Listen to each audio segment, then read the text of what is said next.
Qu'est-ce que c'est? Une Bible? Tu lis la Bible, Ringo? Pas tous les jours.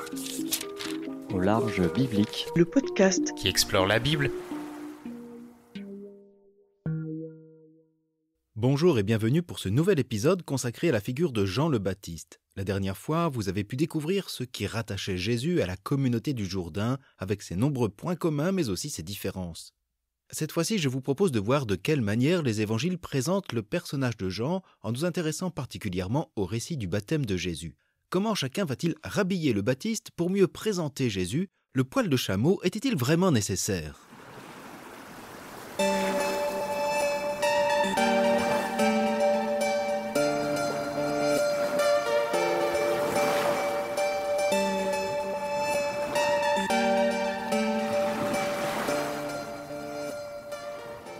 Je l'ai dit, mais je le répète encore, tous les évangiles font débuter le ministère de Jésus avec la figure de Jean le Baptiste. Tous également associent ce baptême à une théophanie, une manifestation divine avec la voix de Dieu et l'Esprit Saint qui descend.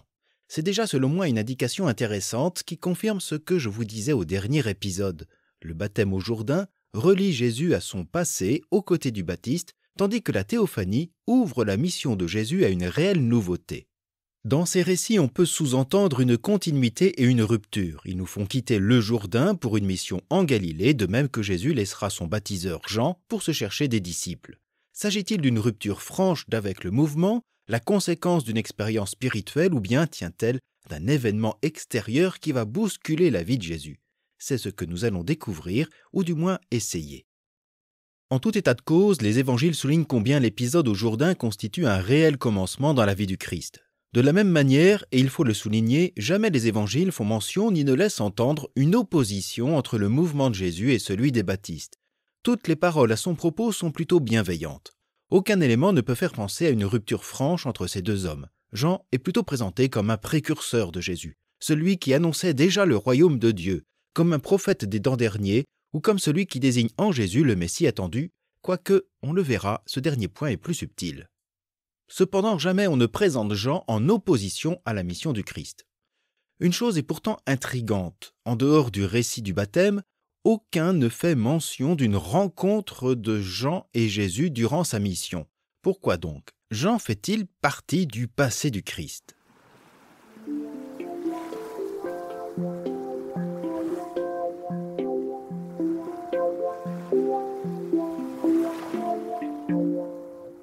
En embrassant du regard les récits du baptême, on pourrait y trouver une trame commune. D'abord, en premier, l'immersion dans les eaux du Jourdain par Jean, puis une théophanie, une manifestation de Dieu suivie d'un temps au désert pour les synoptiques, et enfin un départ pour une mission. Cela dit, il nous faut peut-être considérer chacun de ces trois éléments, baptême, théophanie, mission, comme trois moments distincts chronologiquement. Tout s'est-il passé en une journée? On verra que certains évangiles ne vont pas dans ce sens. Avec cette trame commune, chaque évangéliste présente Jean à sa manière. Chez Marc, il nous est décrit avec des précisions vestimentaires et alimentaires. Jean était vêtu de poils de chameau, avec une ceinture de cuir autour des reins. Il se nourrissait de sauterelles et de miel sauvage. Il proclamait « Voici venir derrière moi celui qui est plus fort que moi. Je ne suis pas digne de m'abaisser pour défaire la courroie de ses sandales. Moi, je vous ai baptisé avec de l'eau, lui vous baptisera dans l'Esprit Saint. » Le vêtement de poil et la ceinture de cuir ne sont pas anodins. Il nous renvoie à la figure du prophète Élie qui était décrit de cette manière dans le second livre des rois. Je vous ai mis la référence en note. Or, Élie est aussi le prophète dont le retour est attendu pour le jour du jugement, selon le livre du prophète Malachie au chapitre 3. « Voici, j'envoie mon messager. Il aplanira le chemin devant moi. Voici que je vais vous envoyer Élie le prophète avant que ne vienne le jour du Seigneur, jour grand et redoutable. » En décrivant le Baptiste de la sorte, et peut-être le fut-il, Marc nous le présente sous les traits du prophète comme pour annoncer que le jour du Seigneur est proche. Matthieu reprendra la même description et, un peu plus loin, tout comme Marc, l'allusion se fera plus explicite lorsque Jésus déclarera à ses disciples « Je vous le déclare, Élie est déjà venu, et au lieu de le reconnaître, ils ont fait de lui tout ce qu'ils ont voulu. Alors, les disciples comprirent qu'il leur parlait de Jean le Baptiste. » Cette allusion est absente chez Luc et contredite dans le 4e évangile où le Baptiste affirme « Je ne suis pas le prophète Élie. » Dans ces évangiles, c'est plutôt Jésus qui revêt la fonction d'Élie. Mais dans tous, Jean est défini au passé, qu'il soit celui qui annonce la venue du Christ et dont la mission prend fin avec Jésus, ou qu'il soit évoqué comme s'il était déjà mort ou en prison. De même, le baptême de Jésus par Jean semble renvoyer à un passé en annonçant un nouveau baptême, non plus dans l'eau, mais dans l'Esprit Saint.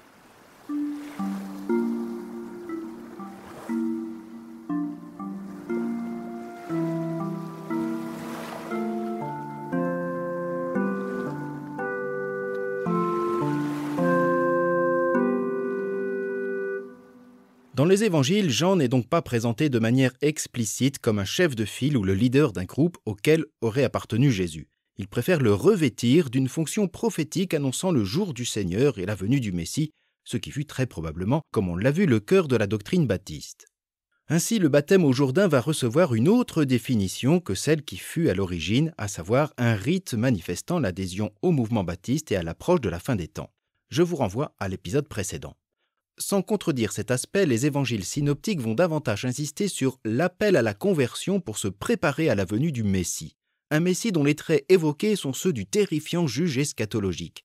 Matthieu et Luc font ainsi dire à Jean à propos de celui-ci : « Lui vous baptisera dans l'Esprit Saint et le feu. Il tient à la main la pelle à vanner pour nettoyer son aire à battre le blé, et il amassera le grain dans son grenier quant à la paille. Il la brûlera au feu qui ne s'éteint pas. » Cette attente du Messie est de l'ordre du grand jour, du divin bouleversement en vue de la restauration d'un nouvel ordre par le Messie de Dieu.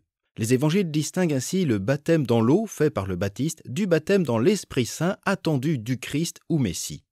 Cette immersion dans l'Esprit Saint fait référence à l'action même de Dieu en faveur de son peuple. Le temps du jugement est aussi un temps de recréation où Dieu, par son Esprit, habitera son peuple et le cœur de chaque croyant. La présence divine au temps dernier ne sera plus seulement dans le temple ou la loi, mais en chaque fidèle. Voilà donc cette attente d'une immersion dans l'Esprit de Dieu. C'est ainsi que les évangiles décriront le don de l'Esprit Saint aux apôtres après la résurrection. Ce baptême dans l'Esprit deviendra pour les chrétiens cette plongée dans le mystère de la passion, l'adhésion à la foi au Christ, Fils de Dieu, certes, mais aussi crucifié et ressuscité, associé aussi au don de l'Esprit Saint. J'aurai sans doute l'occasion d'y revenir. Un élément doit pourtant être éclairé. Jean a-t-il reconnu en Jésus le Messie ? Les évangiles nous présentent-ils cette reconnaissance du Nazaréen ?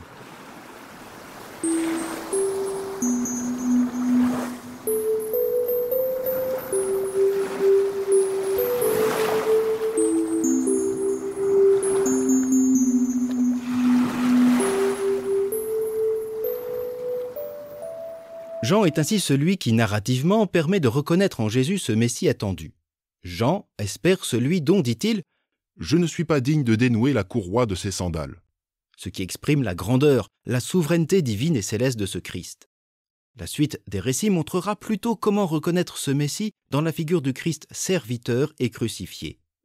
Il y a une grande différence entre ce super Messie annoncé par le Baptiste et correspondant à l'attente populaire, et l'adhésion à Jésus-Christ, mais serviteur, humilié, crucifié.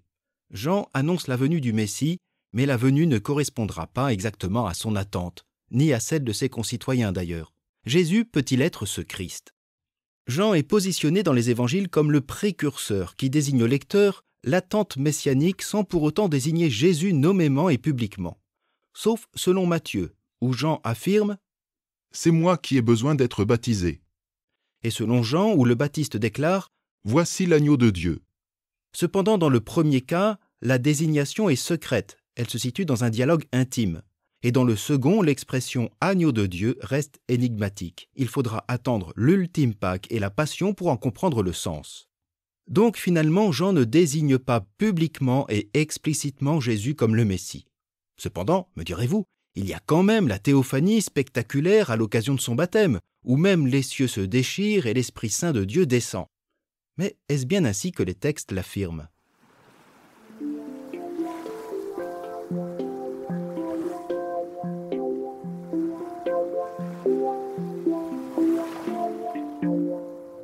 Que nous disent les 4 versions du récit du baptême ?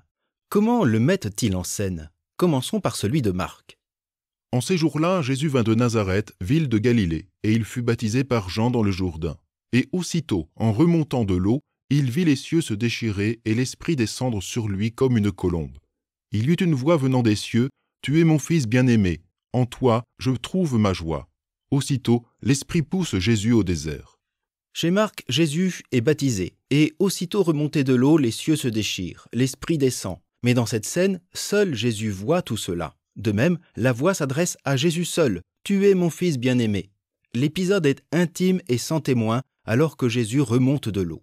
La théophanie n'a pas lieu lors du baptême dans le Jourdain, mais juste après.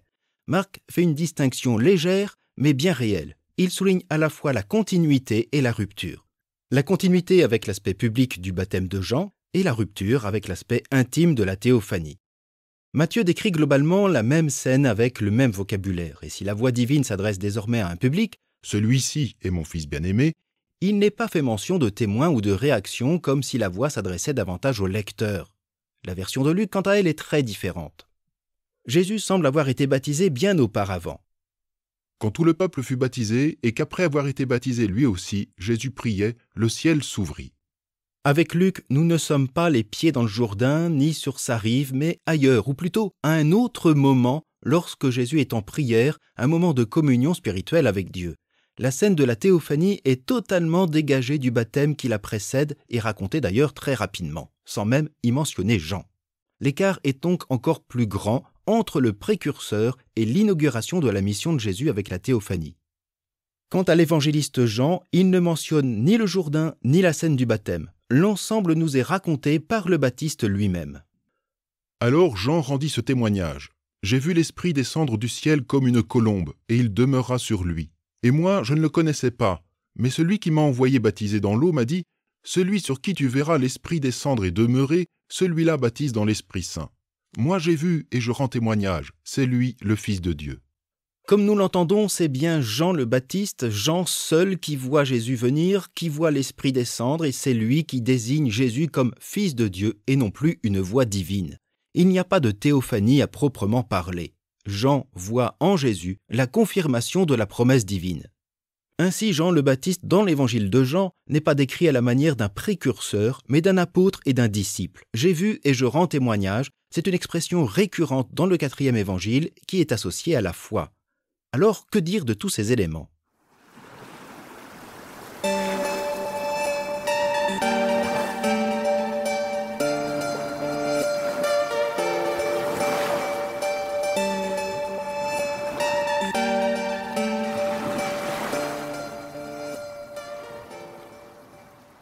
En conclusion, la théophanie est toujours décrite de manière intime et non adressée à un vaste public. Elle est davantage destinée au lecteur qu'au personnage. Chez Luc, elle est même différenciée du baptême et donc de la présence du Baptiste. Car chez Luc, Jean est déjà en prison au moment de la théophanie. À tout cela, Hérode ajouta encore ceci. Il fit enfermer Jean dans une prison. Quand tout le peuple fut baptisé et qu'après avoir été baptisé lui aussi Jésus priait, le ciel s'ouvrit. Tous les évangiles distinguent ces deux événements. D'abord le baptême dans l'eau, puis un peu plus loin ou plus tard, la descente de l'Esprit Saint. Si bien qu'avec Luc, on peut se poser la question, l'arrestation de Jean n'a-t-elle pas été un événement déclencheur de la mission de Jésus, sans nier pour autant une expérience spirituelle intime que les évangélistes racontent avec la théophanie? C'est ce que nous découvrirons la prochaine fois avec un épisode consacré à l'arrestation et à la mort de Jean. D'ici là, je vous souhaite une bonne journée, une agréable soirée, et nous nous retrouvons bientôt sur ce podcast afin de poursuivre notre découverte du personnage de Jean le Baptiste. À bientôt.